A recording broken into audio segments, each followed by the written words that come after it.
আসসালামু আলাইকুম। আপনারা যে যেখান থেকে আমার ভিডিওটা দেখছেন, আপনাদের সকলের প্রতি রইল আমার পক্ষ থেকে দোয়া আর ভালোবাসা। কি লোভনীয় একটা তরকারি নিয়ে আপনাদের সামনে চলে আসলাম। লোভনীয় কলিজা ভুনাটা কার পছন্দ না বলেন তো আমাকে আমাকে কমেন্টে জানাবেন। এই কলিজা ভুনাটা খেতে যে এত অসাধারণ লাগে আমি আগে কখনো ভাবিনি। আমি অনেক বছর এই কলিজা ভুনা খাইনি, আর এখন তো আমার এত প্রিয় হয়ে গেছে যে আমি কলিজা ভুনা হলে আমার আর কোনো তরকারিই লাগে না। এই কলিজা ভুনা দিয়েই আমি খেয়ে নিতে পারি। আর এই কলিজা ভুনার সাথে আছে গুর্দা, ফ্যাপসা আর কলিজা, এই তিনটা জিনিস দিয়ে আমি আলু দিয়ে ভুনা করে যখন খাই তখন মনে করি যে আমি এতদিন অনেক বড় মিস করেছি। অনেক দিন আমি এই কলিজা ভুনা আমার কাছে খালি মনে হতো তিতা লাগে, আর কেন জানি একটুও মনে চাইতো না খাইতে, সেজন্য খাইও নাই। আর এখন আমি কলিজা ভুনাটা আমার এত প্রিয় হয়ে গেছে যে আমি কলিজার এক টুকরা কলিজা শেষ পর্যন্ত যতটুকু থাকে আমি ডেকচিটা চেষে তারপরে আমি ভাত দিয়ে মাখিয়ে তারপরে খাই। আমার এত ভালো লাগে। আর এই কলিজা ভুনাটা করার মধ্যেও অনেক সময় পার্থক্য আছে। আমি আগে হয়তো ভালো করে রান্নাও করতে পারতাম না, আর বুঝতামও না যে কীভাবে রান্না করলে টেস্ট বাড়ে। আর সেই চিন্তা করে এখন আমি পারফেক্ট রান্নাটা করতে পারি বিধায় হয়তো মজা, এতই অসাধারণ মজা লাগে যে আমি এখন খেতে পারি।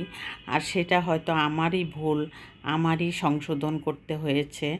আর সেই চিন্তা করে আমি কলিজাটা কেটে কুটে সুন্দর করে আমি পরিষ্কার করে তারপরে আমি রান্নাটা করে নেব। আপনাদের সামনে পুরো রেসিপিটা তুলে ধরব, কিভাবে রান্না করলে কেন খেতে মন চাইবে না, আর কেন খেতে মন চাইবে সেটুকু আমি আপনাদের সামনে তুলে ধরব। আর আমি তো কিছু কিছু টিপস দিয়েও দিয়েছি আপনাদেরকে। আর আমার ভিডিওটা যদি আপনাদের কাছে একটু হলেও ভালো লেগে থাকে তাহলে অবশ্যই একটি লাইক দিয়ে কন্টিনিউ করবেন, সাবস্ক্রাইব করে অল বাটনে প্রেস করে রাখবেন।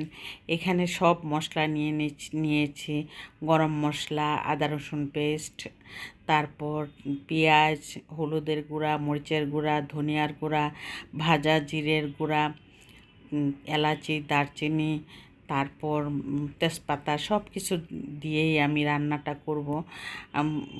এরপর কলিজা অনেকেই ভাপ দিয়ে নেয়, আর আমি ভাপ ছাড়া রান্না করি।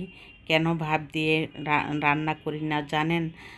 এই কলিজার মধ্যে যে ভিটামিনটা আছে সেটা যদি আমি ফেলেই দিই তাহলে কলিজার মধ্যে যে ভিটামিনটা আছে সেটা কিন্তু আর থাকবে না। এইটা আপনারা মনে করবেন যে কলিজা ভাপ দিয়ে কখনই রান্না করবেন না।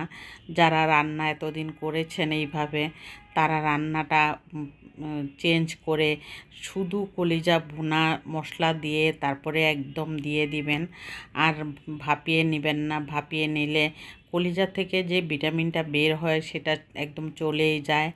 আর এভাবে ভাপিয়ে না নিয়ে রান্না করলে কলিজার মশলা দিয়ে রান্না করলে কলিজাটা আর ভাপিয়ে পানিটা যে ফেলে দিই সেটা আর ফেলতে হয় না, তখন কলিজার সব ভিটামিনটা থেকে যায় তরকারির মধ্যেই। আর আমি সেটাই করে নেই। এখন আমি কলিজার ভাপ দিয়ে পানি ফেলে দেই না, আর এভাবেই আমি সরাসরি রান্না করে ফেলি। এতে করে কলিজার কোনো টেস্ট এবং কোনো গন্ধ কোনো কিছুই খারাপ লাগে না। এভাবে রান্না করে আমি দেখুন ভুনা ভুনা করে প্রায় 80% সিদ্ধ করে নিয়েছি। তারপর আমি ছোট ছোট করে আলু কিউব করে কেটে নিয়েছি। আলুটা বেশি দেইনি, অল্প পরিমাণ, কলিজা ভুনার থেকেও কম পরিমাণে আলু দিয়েছি, যাতে জাস্ট কয়েকটা আলু চোখে পড়ে এবং খেতে ভালো লাগে। দেখুন কালারটাও কোনো চেঞ্জ হয়নি। কলিজা ভুনাতে যদি পানি রেখে দিতাম, যদি আমি ভাপিয়ে ফেলেও দিতাম, তবুও এরকমই হতো রান্না। আর ভাপিয়ে পানি না ফেলেও এরকমই হয়েছে। এত সুন্দর হয়েছে কলিজা ভুনাটা। আর আপনারা তো দেখলেনই, প্রথমেই আমি কলিজা ভুনাটা দেখিয়ে দিলাম। আর এখানে ঢেঁড়স ভাজি করার জন্য কচি কচি ঢেঁড়স এনেছে আমার হাজব্যান্ড। এই কচি কচি ঢেঁড়সগুলি আমি কেটে নিচ্ছি। একটা তরকারি কলিজা দিয়ে সাথে একটা ভাজি থাকলে ভালো হয়। আর গতকালকে ডাল আছে, আম দিয়ে ডাল রান্না করেছিলাম, সেই ডালটাও রয়ে গেছে। ভাবলাম যে ঢেঁড়স ভাজিটা চিংড়ি মাছ দিয়ে করে নিব। ঢেঁড়স অনেকেই নর্মাল ভাজি করে, আর আমি ঢেঁড়সকে সবসময় মশলা দিয়ে, হালকা মশলা দিয়ে চিংড়ি মাছ, একটা চিংড়ি মাছ থাকলেও আমি ঢেঁড়সের মধ্যে চিংড়ি মাছ দিয়েই আমি ঢেঁড়সটা ভাজি করি। এতে করে আমার বাচ্চারা অনেক পছন্দ করে ঢেঁড়স ভাজি। আর এভাবে আমি প্রায় হাফ কেজি ঢেঁড়স কেটে নিচ্ছি।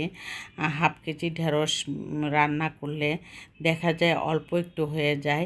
সেই জন্য আমি এই হাফ কেজি ঢেঁড়স বাজার থেকে আনলে আমি আর রাখার চিন্তা করি না ফ্রিজে। একদমই সুন্দর করে আমি কেটে প্রথমে ধুয়ে তারপরে কেটে নিয়েছি। তারপরে এখানে বড় একটি ফ্রাই প্যান বসিয়ে দিয়েছি। আজকে বড় ফ্রাই প্যান বসিয়ে দিয়েছি যাতে সাইড মাইড দিয়ে না পড়ে। আর সেই জন্য আমি অনেকগুলি চিংড়ি মাছ দিয়ে দিয়েছি।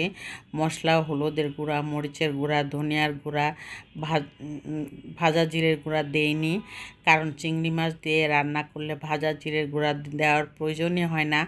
আর লবণ দিয়ে আমি চিংড়ি মাছ ঢেঁড়সগুলি দিয়ে আমি সুন্দর করে রান্না করি। আর ঢেঁড়সটা একটু তেলটা বেশি পরিমাণে দিতে হয়। একটু তেলটা বেশি পরিমাণে দিলে তখন ঢেঁড়সটা ভাজিটা অনেক অসাধারণ মজা হয়ে থাকে। এইভাবে ঢেঁড়স ভাজি আপনারা করে খেয়ে দেখবেন, এত মজা হয় যে কি বলবো। আর অনেকে মশলা ছাড়া দেখেছি, কাঁচামরিচ দিয়ে আর পেঁয়াজ দিয়ে ভাজি করে। ওই ভাজিটা আমার একটুও ভালো লাগে না, আমার বাচ্চারাও পছন্দ করে না। ঢেঁড়সের মধ্যে যদি চিংড়ি মাছ বাসায় নাও থাকে, তবু কিন্তু আমি মশলা দিয়ে ঢেঁড়স ভাজিটা করে থাকি। এতে করে অনেক মজার সাথে খাওয়া হয়। আর চিংড়ি মাছ থাকলে তো কোনো কথাই নেই।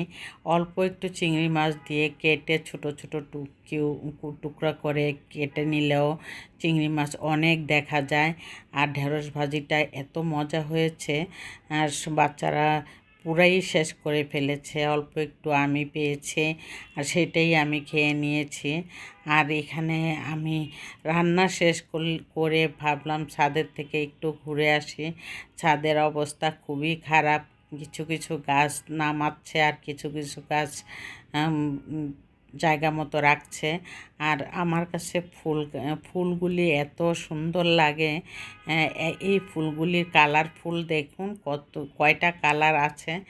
একটা হলুদ আছে, একটা সাদা আছে, আর একটা একদম ম্যাজেন্ডা কালার আছে। আমার কাছে খুব সুন্দর লাগে এই ফুলগুলি। আমি প্রায়ই ধরে ধরে দেখি কেমন লাগে, আর সেই জন্যই আমি ছাদে মাঝে মাঝে উঠে থাকি। ফুল গাছগুলি খুব ভালো হয়েছে, কিন্তু ফলের গাছগুলি একটুও ভালো হয়নি। আমরা গাছ লাগিয়েছে, সফেদা গাছ লাগিয়েছে, কিন্তু একটাও ভালো হয়নি। ছোট ছোট হয়ে কেন জানি মরে যায়। আর আমরা গাছের মধ্যে আমরা ছোট ছোট হয়ে একদম বুড়া হয়ে যায়। আর সেই জন্যই ফুল গাছগুলি বেশি সুন্দর লাগে ফলের গাছগুলি থেকে। ফলের গাছে যদি ভালো ফলন না আসে, তখন কিন্তু মনটাও খারাপ লাগে। আর সেই চিন্তা করে আমি ফুল গাছগুলি বেশি আমার ভালো লাগে দেখে ভিডিও